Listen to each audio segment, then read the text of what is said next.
I'd like to take you on a little tour of our studio here at 11 Dublin in Toronto. Please come on in with me.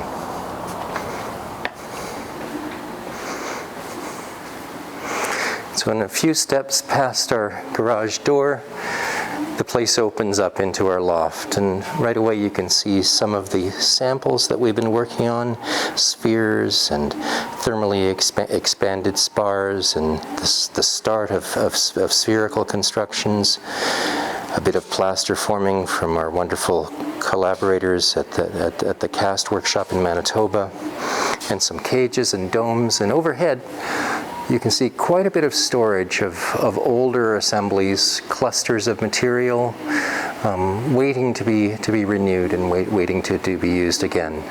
These are some of our thermally expanded constructions, using an absolute minimum of material, but being really very strong and lightweight. If we go in a little deeper to the studio, you can see a couple of different kinds of constructions, such as vibrating crickets, clustered together with shape memory alloy wands that were actuated using microprocessors. And right beside them, you can see also some miniature works. Here laid out on the table, you can see elements right laid out for an assembly line. And these are turning into a rather delicate system of towering elements here, in which multiple chains of these will work together and make a little miniature universe.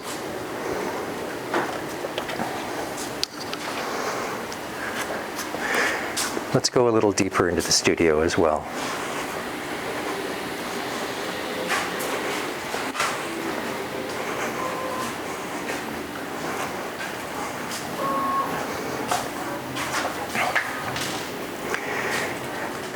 Here's one of our works in motion where some of those same thermally expanded spars that I showed at full scale are here worked in rather intimate miniature, making this little sphere which was going to start to accumulate into a rather intense nest. And you can see just the beginnings of some veils and some extra dressing, which is actually going to accumulate and make a really intense kind of network lying all around us. And if we look over here, we'll be able to see some of those same elements in miniature starting to be encrusted.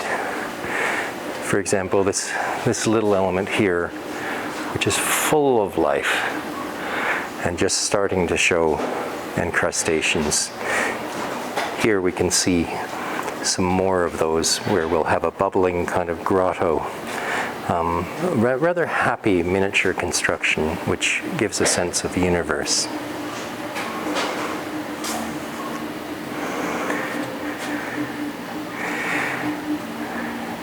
If we look over the table, there are a couple of other projects in motion.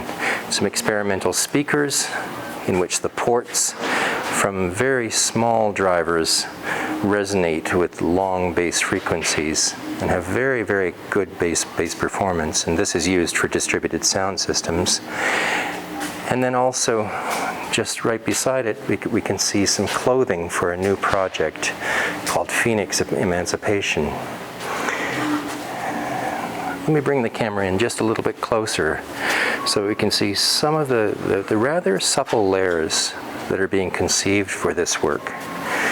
A kind of a gentle, flexible skin that bubbles around the body, and a sense of very flexible feathers.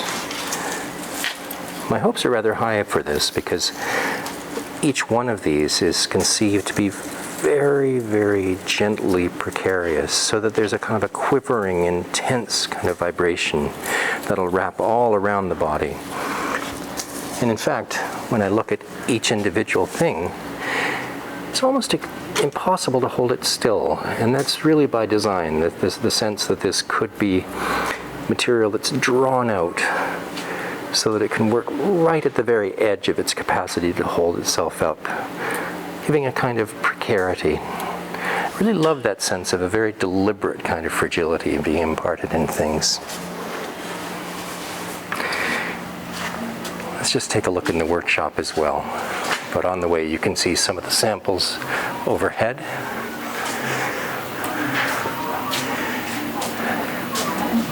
And also a few machines that are busy at work printing some more of the speakers that I was mentioning.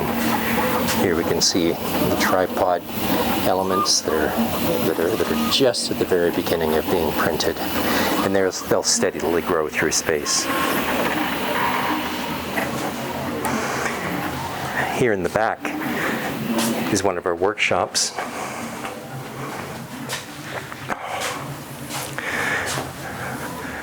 And lots of things are at the ready here. And then here's a little bit of new material being prepared, not quite cut out from its thermally expanded bed, but already being glued up and ready to be assembled. In the back over here is some larger machinery.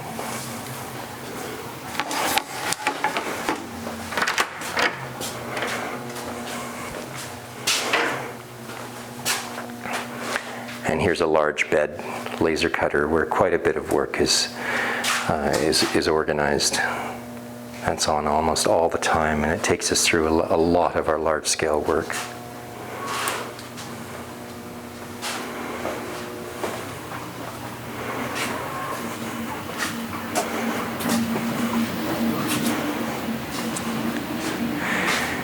So the hope in a studio like this is that we can work with a kind of a spectrum of scales, working both from great intimacy and temporary works, but also moving into an architecture where we can get away from a building and around it, underneath it, and all around.